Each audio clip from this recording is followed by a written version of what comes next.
อยู่กับปัจจุบันขณะคือการรู้ทันสัมผัสแรกของจิตเวลาที่เราพูดกันว่าให้อยู่กับปัจจุบันขณะหลายคนก็พยายามจะอยู่แต่ไม่รู้ว่าอยู่ยังไงเพราะคำว่าปัจจุบันมันไม่ใช่สิ่งที่เราจะไปอยู่ด้วยความตั้งใจแต่เป็นสิ่งที่เราต้องรู้ทันเมื่อจิตมันกำลังจะออกจากปัจจุบันจิตของคนเรามีการสัมผัสตลอดเวลาเมื่อมีสิ่งใดมากระทบตาเห็นรูปหูได้ยินเสียงก่อนที่ใจจะคิดนั่นแหละคือสัมผัสแรกของจิตสัมผัสนี้สำคัญมากเพราะมันเป็นจุดเริ่มต้นของการรู้เท่าทันสัมผัสแรกของจิตจะเกิดก่อนที่ความคิดจะตามมาเช่นเมื่อมีเสียงดังขึ้นจิตจะรับรู้เสียงนั่นคือรู้สักแต่ว่ารู้แต่ทันทีที่จิตเริ่มตีความว่าเสียงใครนะรำคาญจังนั่นคือสัมผัสที่2เป็นความคิดปรุงแต่งสัมผัสแรกคือความรู้ตรงๆรู้เฉยๆรู้สักแต่ว่ารู้สัมผัสที่2คือความคิดต่อจากความรู้ผู้มีสติจะฝึกให้รู้ทันตั้งแต่สัมผัสแรกของจิตเพราะตรงนั้นเองคือปัจจุบันขณะที่แท้จริงลองสังเกตดูสิเวลาเรารับรู้เสียง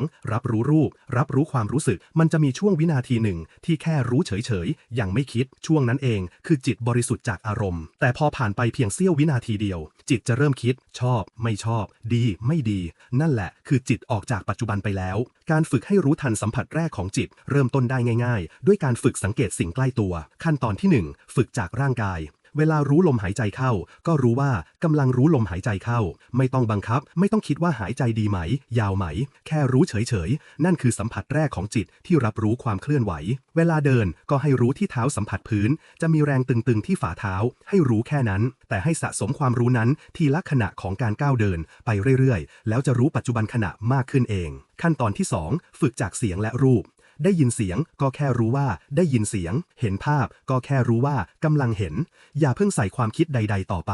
ขั้นตอนที่3ฝึกจากความรู้สึกในใจ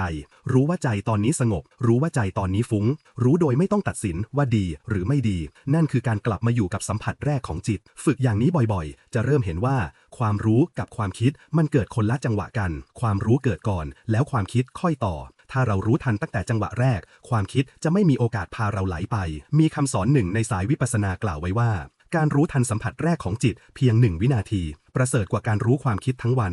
เพราะการรู้ความคิดมักเป็นการรู้ทีหลังคือจิตหลงไปก่อนแล้วค่อยรู้ทีหลังแต่การรู้สัมผัสแรกคือรู้ทันก่อนจิตจะหลงตรงนั้นเองคือสติปัญญาที่แท้จริงจงสะสมการรู้ทันสัมผัสแรกของจิตให้มากขึ้น